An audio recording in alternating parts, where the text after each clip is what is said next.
What are leeches? They're worms with character. They really are worms? Yeah, they are. They're the peak of worm evolution. They cross-fertilise each other and lay spongy cocoons in the root balls of vegetation along the shoreline. Yeah. And little leeches will emerge after several weeks.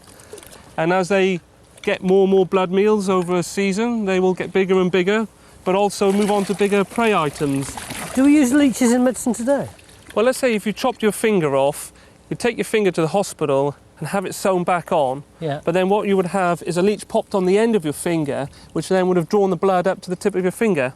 Is that one? Oh my gosh, yes. The hunter has struck. I have Fantastic. leeched. I have caught the leech. Actually, I'm copping out, really, aren't I? In the Middle Ages, there would have been all these Glasgow girls who were bare-legged with these leeches hanging off their legs, and I've got waders on. I will not be overshadowed. Come on.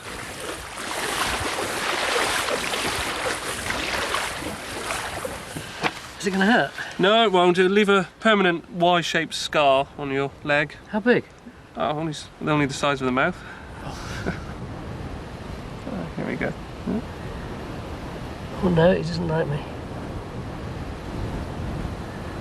No. Oh, for God's sake, do the deed. It has just bit me. Yeah. Definitely just bit me. Yeah. Oh my God, he's swelling up. How much bigger than this will the leech get as it sucks my blood? Well, it depends on much how they feed, but they can increase their size by about 5 or 6 times. We could be here for some time. And these guys in the middle of... Ouch! These guys in the Middle Ages, it's really stinging now. When they had an illness, they could have 20 or 30 of these things all around them. That's right. I mean, and can you imagine the mess after they've all been taken off you? They would have been bleeding profusely. Should we take it off now? There we go. You can really see the blood now, can't you? The Hirudin, the anticoagulant in the saliva of the leech, will open that wound and keep it flowing of blood. I'm really glad you shared that with me. Actually, leeches were only one way of making you bleed. In the Middle Ages, there were loads of others, which brings me to my next worst job, the barber surgeon. Little elastoplast. Got one in the van.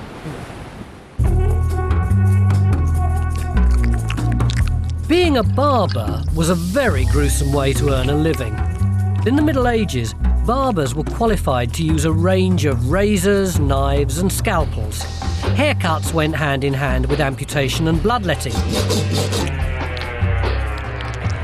I'm really, really ill. I think I may possibly even be at death's door. So I've pulled together my last few pence in order to invest in this man, the barber surgeon. Chris, how ill am I actually? Well, to look at your urine sample, you are pretty ill. Otherwise, you wouldn't have come to me. This is the first wee of the morning. This is the first wee of the morning when the colours are its strongest, so the surgeon would be able to tell exactly what was wrong with you from that. The body supposedly contained 4 humours: blood, phlegm, and yellow and black biles. Ill health was caused by their imbalance.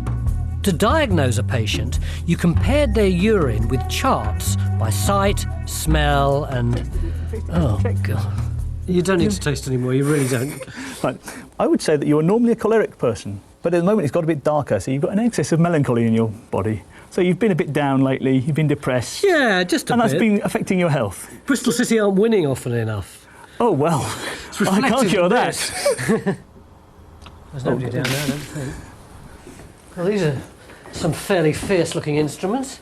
Well, this is a toolkit of a professional man, a barber surgeon who's made a lot of money from his profession.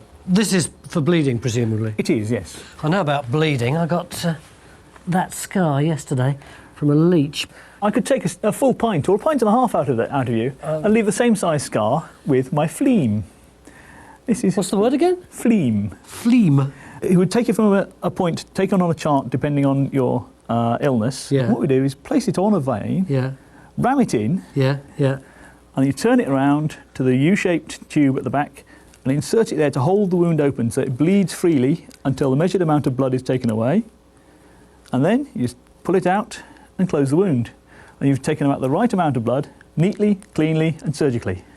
Presumably these knives are for chopping off people's bits and pieces. Oh yes, this is my amputation set. if you're trying to take off someone's arm Yeah. with a straight knife, you'll start off like that nicely, and around there, and around there. And then we've got to lift it up and get underneath it like this. It's very fiddly. yes. So instead, we'll have a nice curved knife like this, Yeah. which will fit around like that, and in one great swoop, they can take probably 3/4 of the muscle off your arm, and the back of the blade is sharp as well, so the backstroke, you can just take that bit off. Just imagine having to remove somebody's limb when they didn't have the benefit of modern anaesthetics. It wasn't something people came to you for very often. There had been real extremists before they'd go to the extent of employing you to do something like that. So does that mean there wasn't much money in it? There was a great deal of money when it was available, but it wasn't available very often. So I had to make a living Cutting hair? cutting hair and shaving people. Well, these things are pretty much like in the barber shop when I was a kid. Well, of course, the functions haven't changed. This is a horn comb, but it's still a comb. And this is a razor. It's a bit more fancy than the modern ones, but it's still just a blade. Can you stop a minute? I want to talk about something else I've just noticed. Is this what I think it might be? It is. Well, in the medieval times, they believed that when you swallow medicine, it'll go into the stomach and be broken down by the heat of the liver. Yeah. Because the stomach was like a small oven, which will break down things through heat. Yeah. So you have to put it in by another route. Not this route. Not that route. It's a route down here, isn't it? Absolutely. This is a clister, a medieval enema tube. It's very cold, apart from anything else. Well, we can warm it. We've got to smear it well with lard. Yeah. So it slides in smoothly, because All right. it must travel in at least 6 inches to get beyond the sphincter muscles. 6 inches is what, that? Yes. Yeah. Goodness me. Make your eyes water, wouldn't it? It would. And then the medicine is poured down in there, Yeah. and ram it down with your stick, just to make sure it all comes out the holes at the end. You see, you learn something watching this programme, don't you? And it's not just medicine. If you were ill, they might feed you by that method. What, up the arse? Absolutely. Really? It didn't work, but that's what they believed it would, Well, give the barber surgeon a laugh, wouldn't it? especially for people you didn't like. But if you couldn't afford a colonic irrigation from a barber surgeon, then for your day-to-day ailments, you'd probably visit the wise woman. And when you see some of the ingredients she used in her medicines, I think you'll understand why I've designated it a worse job. A wise woman was viewed with a mixture of fear and respect. She was an agony aunt, midwife and district nurse all combined. The church usually turned a blind eye, but there was always the risk of being tried for witchcraft. Remedies ranged from the common sense to the nonsensical.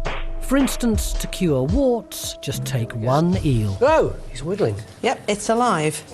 You hadn't mentioned that to me. Right, where do I cut him? Just about there. about there. Just behind the fins at the front. That's it. Oh, Yes, he will struggle. I'm not surprised. Yes. That's it. Ah, Got it? yes, done it. Wonderful. So Right. which bit do we want? Now, it's this bit here, Yeah. okay? And the idea is that to use it as a wart cure, Yeah. you have to then rub it on the wart, Yeah, oops, on the affected area, yeah, thusly. yeah. And then obviously, once you've done that, you then take this out and you bury it, and then as this rots away, your wart will disappear, sir. Does it work? Apparently so. Apparently so. Why have we got a load of worms and bits of string? Well, apparently this is quackery medicine at its best. If you go to a physician who isn't properly trained, Yeah. then what would happen is if you had a sore throat, they would suggest, depending on the severity of the sore throat, whether